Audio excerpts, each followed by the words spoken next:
तपिततिं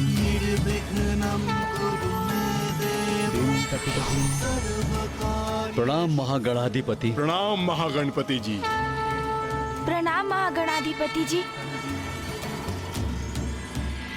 ज्ञानारी, तुम्हारा उद्धार तो उसी दिवस हो गया था जिस दिवस मेरे अंश प्रथम पूज्य गणेश के हाथों तुम्हारा अंत हुआ था। किंतु तुम्हें तुम्हारे बुरे कर्मों के लिए इस यातना भरी यात्रा का भागी तो बनना ही था। किंतु पापी होने पर भी गणेश ने तुम पर कृपा की, तुम्हारे श्राद्ध और पिंडदान में तुम्हारी सहायता की, और अब जब तुम अनेक कष्ट सहकर भक्ति के मार्ग पर अग्रसर हो चुके हो, मेरे अंश प्रथम पूज्य गणेश की भक्ति में लीन होने को प्रेरित हो, तो मैं तुम्हें आगामी कष्टों से मुक्त करता हूँ, जिसके फलस्वरूप पापियों को उग्र रूप में दर्शन देने वाले यमराज के सौम्य रूप के दर्शन होंगे तुम्हें।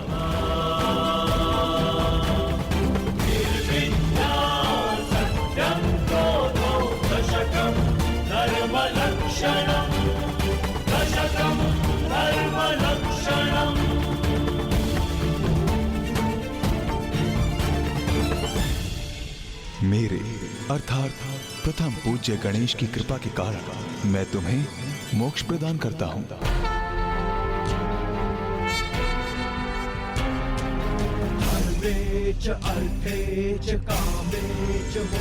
ओम गण गणपते नमः।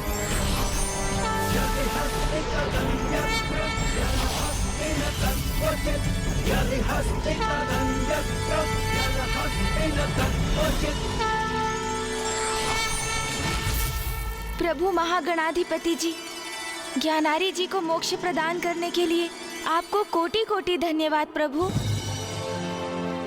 वत्स सुबोध, श्री महागणाधिपति जी की कृपा से ही तुम्हारे पिता ज्ञानारी जी को मोक्ष प्राप्त हुआ है।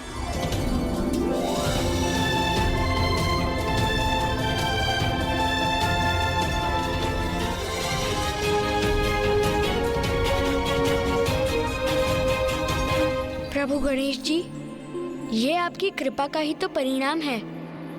आप जैसा कृपालु तो और कोई नहीं, जो ना केवल अपने भक्तों अपितु अपने शत्रुओं के मुक्ति के लिए भी इतने अथक प्रयास करे। हे दयानिधान प्रथम पूज्य गणेश जी, मैं आपको शत शत नमन करता हूँ। कल्याण हो वत्स।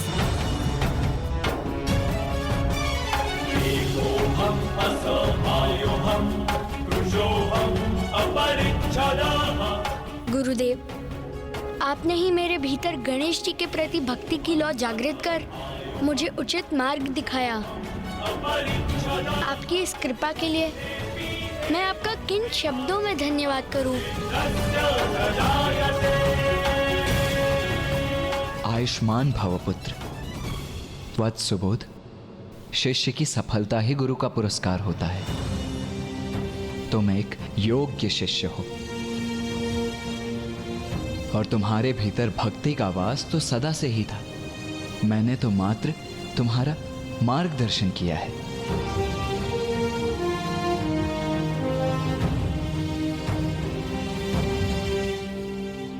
ब्राह्मण देवता, आपने हमारी सहायता की। विधिवत ज्ञानारी जी का पिंडदान और श्राद्ध करवाकर हमें हमारे ध्येय तक पहुंचाया। उसके लिए आपको अनेकों धन्यवाद ब्राह्मण देवता। धन्यवाद तो मुझे करना चाहिए प्रभु, क्योंकि ये तो मेरा सौभाग्य था। अब मुझे भी आज्ञा दीजिए गणेश जी। गुरुदेव। प्रणाम ब्राह्मण देवता।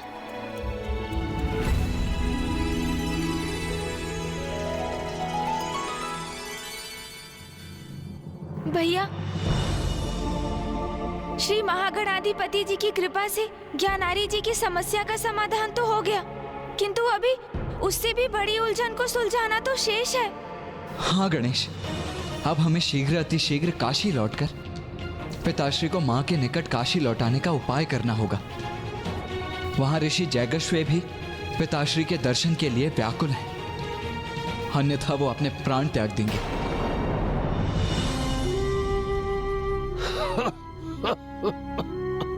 ओम नमः शिवाय।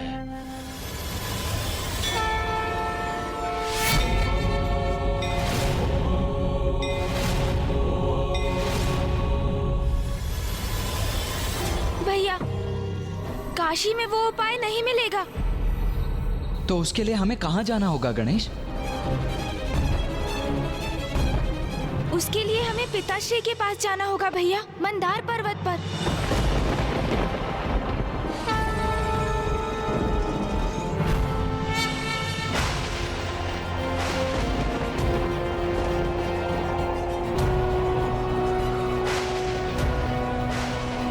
भैया, हम इस प्रकार कितनी देर तक चलते रहेंगे? आप अपने वाहन मयूर जी को क्यों नहीं बुलाते? वो अपनी उड़ान भर हमें शीघ्र मंदार पर्वत की चोटी पर पहुंचा देंगे भैया। उचित है गणेश। मयूर जी!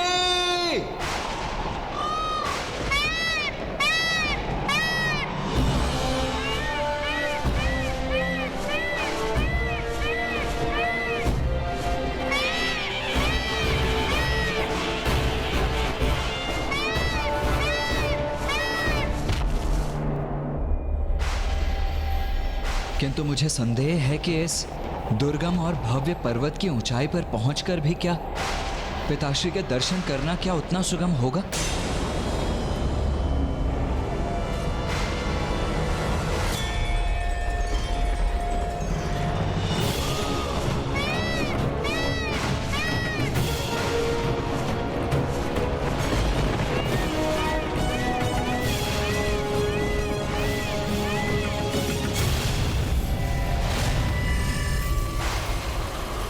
गणेश, ये हिम का बवंडर तो और भी प्रबल होता जा रहा है और ये तीव्र वायु प्रवाह हमें इस पर्वत की ओर ही ढकेल रहा है।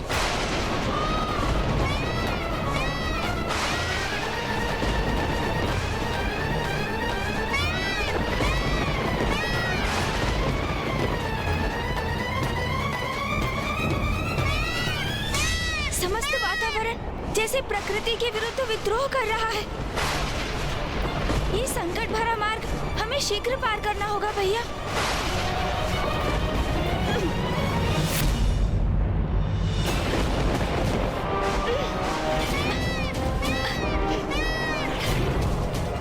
गणेश, इन काले मेघों में कुछ भी स्पष्ट दिखाई नहीं दे रहा है मुझे।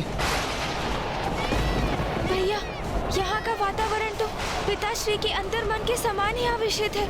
उनका हृदय भी वेदना के काले मेघों से ही जूझ रहा है। इसलिए मैं पिताश्री से ही प्रार्थना करता हूँ कि वही हमें उन तक पहुँचने का मार्ग दिखाएं। पिताश्री, हम आप तक पहुँच सके, हमें ऐसा सामर्थ्य प्रदान कीजिए। हमारे यहाँ आने का एकमात्र कारण माता का दुख और आपका एकाकीपन है। माता आपसे विलग होकर अत्यंत पीड़ित और संतप्त है। पिताश्री, आपको लौटाकर हम आपका एवं माता का दुख दूर करना चाहते हैं। महादेव, आपका पुत्र गणेश आपको पुकार रहा, आपकी याचना कर रहा है।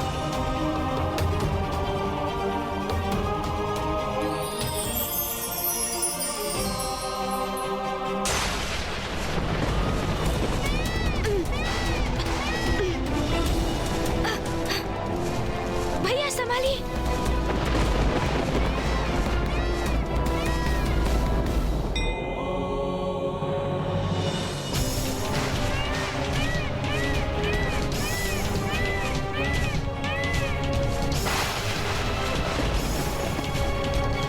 वो देखो गणेश,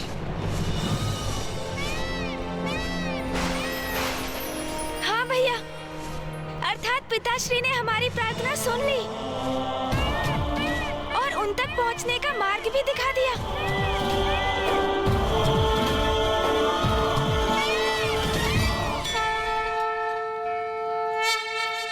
प्रणाम पिताश्री, प्रणाम मामाश्री,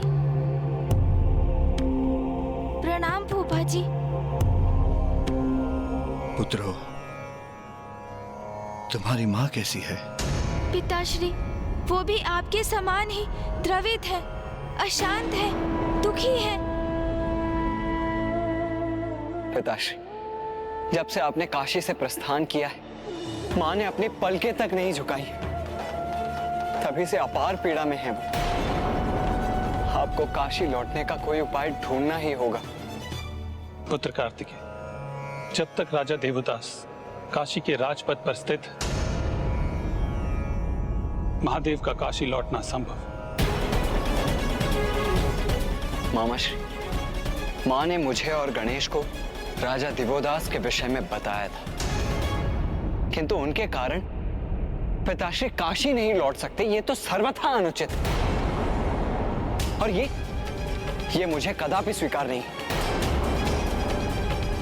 इसीलिए मैं तो उन राजा दिवोदास को उचित पाठ सिखाने के लिए, उन्हें दंडित करने के लिए अग्रसर भी हो गया था,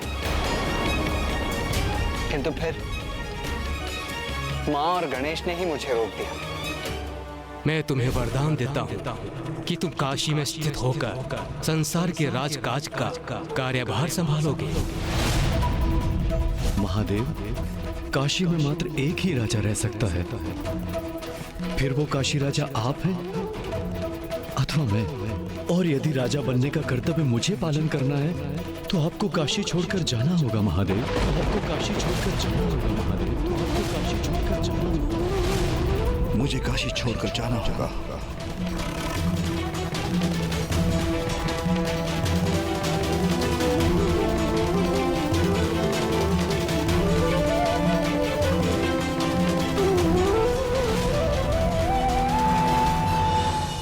उचित किया तुम्हारी माँ ने।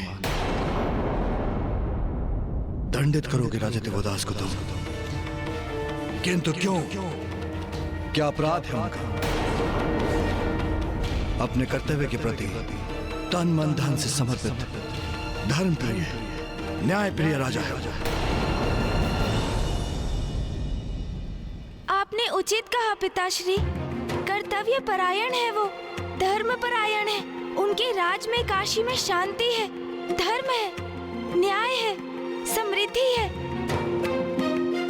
किंतु काशी अपनी आत्मा से रिक्त है पिताश्री, क्योंकि अब वहाँ शिव नहीं है।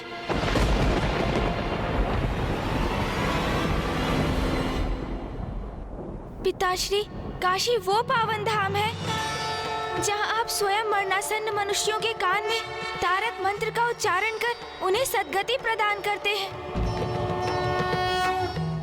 इसलिए समूचे ब्रह्मांड में सर्वाधिक विशिष्ट है काशी। उसका एक विशेष प्रयोजन है, किंतु राजा दिवोदास के कारण अब आप वहाँ उपस्थित नहीं, और इसलिए अब काशी में मनुष्य सद्गति प्राप्त करने से वंचित है पिताश्री। राजा दिवोदास अपना राजधर्म निभा रहे हैं और आप उनको दिए वचन का पालन कर धर्म का निर्वाह कर रहे हैं। किंतु आपके वो भक्त जो अपने अंत समय में अनेकों कठिनाइयां सहकर दूरस्थ स्थानों से आते हैं ताकि वो आपके दर्शन कर सद्गति प्राप्त कर सकें, अब वो सभी भक्त निराश होने पर विवश हैं। उनको सद्गति प्राप्त नहीं हो पा रही है पिताश्री। वैसे काशी समृद्ध और सुखी प्रतीत होती है। राजा दिवोदास अपनी प्रजा के सुख दुख का ध्यान रख रहे हैं, किंतु यदि सूक्ष्मता से देखें तो उन्होंने आपको आपके भक्तों से दूर कर दिया है पिताश्री। ऋषि जगेश्वर जैसे भक्त जो आपके दर्शन से वंचित होकर अपने प्राण त्यागने के लिए प्रस्तुत है। महादेव, अब मेरे प्रश्न का उत्तर आप ही दीजिए पिताश्री। भगवान को भक्त से दूर करना कहाँ का न्याय है?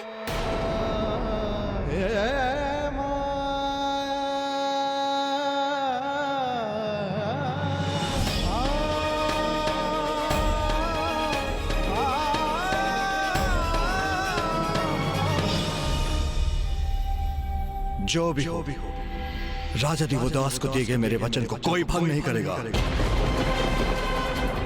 काशी में किसी के हस्तक्षेप की अनुमति नहीं दूंगा मैं।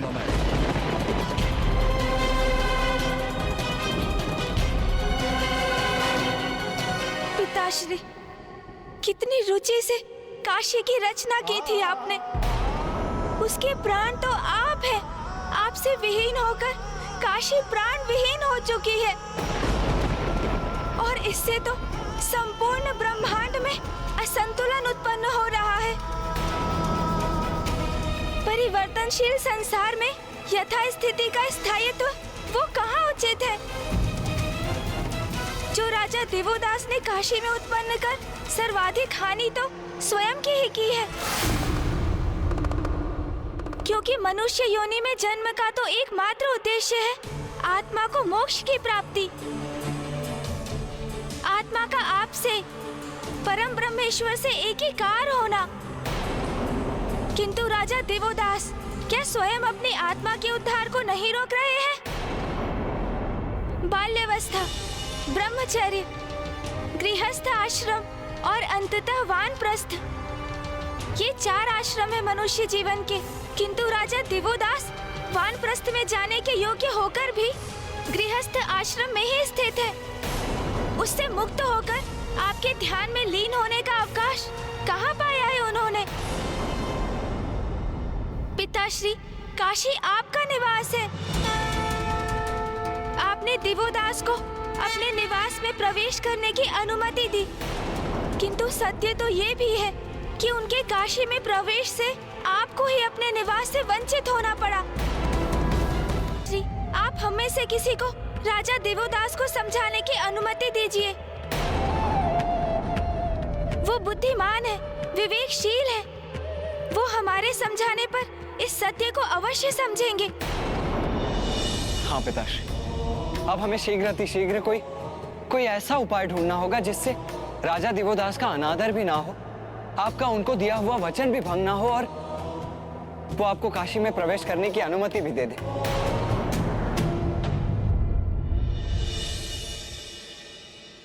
हमारे पास अधिक समय नहीं है पिताश्री, क्योंकि यदि हमने विलंब किया तो ऋषि जगेश्वर अपने प्राण त्याग देंगे और हम सभी पर ब्रह्म हत्या का दोष लग जाएगा।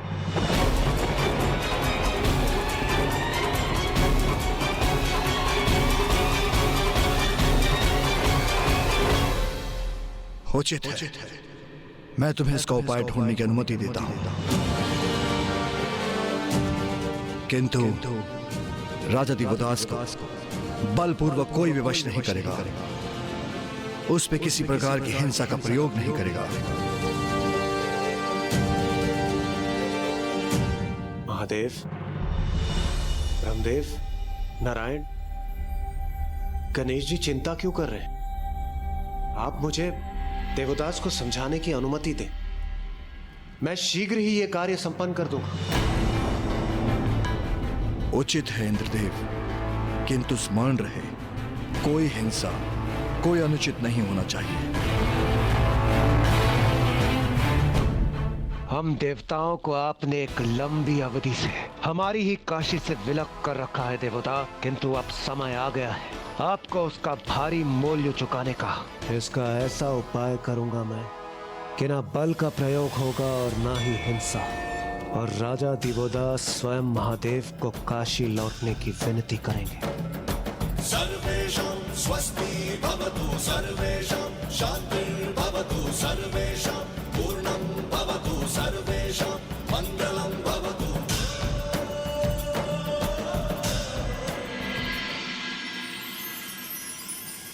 नाथ,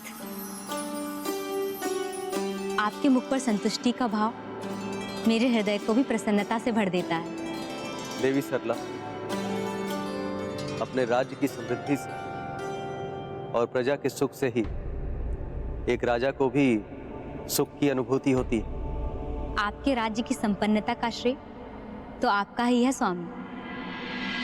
सहस्त्रों वर्षों से इतनी तन्मयता, कुशलता और धन प्रायणता से राजकाज के दायित्व का निर्वाह जो कर रहे हैं आप। मेरा श्रेय तो इतना ही है देवी कि प्रभु की कृपा से ना कभी धर्म पथ से भटका और ना ही मेरे द्वारा किए जाने वाला यज्ञ कभी रुका। और मुझे विश्वास है नाथ, आप सदा इसी प्रकार धर्म का पालन करते रहेंगे और कभी भी भ्रमित होकर धर्म से विमुख नहीं होंगे। राजा देवोदास, माना कि आप बहुत ही धर्मपरायण, न्यायप्रिय नेक शासक भी हैं, किंतु आप एक मनुष्य भी हैं, और मनुष्य अपने धर्म के प्रति कितनी भी निष्ठा क्यों न रखता हो, उसकी कोई ना कोई दुर्बलता अवश्य होती है। अब मैं देवराज इंद्र तुम्हारी ऐसी परीक्षा लूंगा कि तुम्हारी सारी दुर्बलताएं मेरे समक्ष प्रकट हो जाएंगी।